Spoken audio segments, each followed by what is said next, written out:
Hi குட்டீஸ், இன்னைக்கு நம்ம பசுமாடு பத்தின கதையை பார்ப்போமா?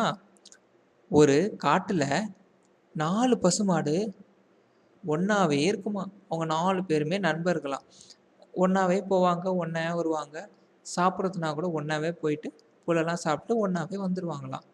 அதே காட்டுல ஒரு புலி இருந்துதாம். அந்த புலி சரி இந்த 4 பேர்ல யாரையாவது ஒருத்தர சாப்பிடலாம் இன்னைக்கு முடிவு பண்ணிட்டு கிட்ட போச்சாம். கிட்ட போனோனே அந்த 4 பேரும் பார்த்துட்டு 4 பசுமாடுமே பார்த்துட்டு ஓடி 4 பேருமே இத தொரத்த ஆரம்பிச்சுட்டாங்களாம். இந்த புலிக்கு ரொம்ப பயமாயிடுச்சாம். ஓடி போயிடுச்சாம். சரி என்ன பண்றதுன்னு தெரியலையே, சரி நம்ம நாளைக்கு பார்ப்போம் அப்படின்னு சொல்லிட்டு நாளைக்கு வந்துச்சாம். நாளைக்கு வந்தாலும் அதே மாரி தொரத்திடுறாங்களாம். என்ன பண்றது? தினமும் பார்த்தா முடியவே இல்லையா. சரி என்ன பண்றதுன்னு தெரியலன்னு சொல்லிட்டு விட்டுடுச்சாம். அந்த டைம்ல இந்த 4 பசுமாடும் திடீர்னு என்ன ஆச்சாம், 4 பசுமாடுக்குள்ளுமே சண்டை வந்துடுச்சாம். இப்ப சண்டை போட்டவங்க என்ன பண்ணுவாங்க? ஆளுக்கு பிரிஞ்சுடுவாங்க. எல்லாரும் ஒரு ஒரு திசையில போய் சாப்பிட ஆரம்பிச்சாங்களாம். உடனே அந்த புலிக்கு இதான் நல்லா சந்தர்ப்பம்னு முடிவு பண்ணிட்டு, ஒரு ஒரு பசுமாடையும் சாப்பிட்டுட்டு போயிடுச்சாம். இதுலேருந்து என்ன தெரியுது?